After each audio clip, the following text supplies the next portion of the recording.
Get ready with me while I talk about things I still struggle with after recovering from an eating disorder. The thing that I always struggle with is body checking. Every single day I wake up and I look in the mirror. Sometimes I like what I see and sometimes I don't. Cover doesn't mean that you're always gonna love your body. You can appreciate your body, but you cannot like it at the same time. Your body image can be bad, but you can also still not have an eating disorder because it all comes down to what you do after what you see. Throughout my entire weight gain journey, I was thinking that I was 200 pounds, so I had already reached there in a matter of 2 weeks. Now when I look at myself, I still think the same thing. It doesn't matter what I think, it just matters how I feel. Am I strong? Do I feel cold all the time? Because before I was cold all the time. My heart is on the end of the line. The second thing I struggle with is calorie counting. Some days I don't care at all, but other days I feel like I'm counting everything. I think an eating disorder is a constant battle every single day. Every day you have to make the decision whether you're gonna win the battle or lose. The thing I struggle with is weight. Personally, I do not know my weight. Now when I went to the hospital, everyone told me you cannot look at your weight. I can estimate how much I weigh. Still something I struggle with to think about how much I might weigh. Another thing I sometimes struggle with is exercise. I go walking with my mom in the afternoon. Sometimes I do Pilates. Some days I enjoy it and some other days I remember how I used to think.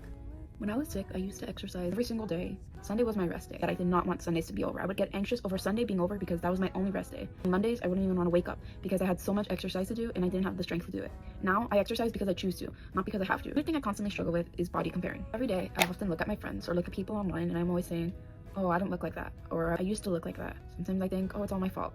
But you know what? It is my fault. I chose to gain weight. I chose to be like this. I'm so happy the way I am now. Even though some days I might not appreciate how I look right now, the future me will appreciate it. The future me will say, thank God that I have the health that I have now. Thank God that I'm walking right now. Because if I continued being how I was before, I would not be walking and be alive right now. I might not appreciate it at the moment, but I know the future me will appreciate it.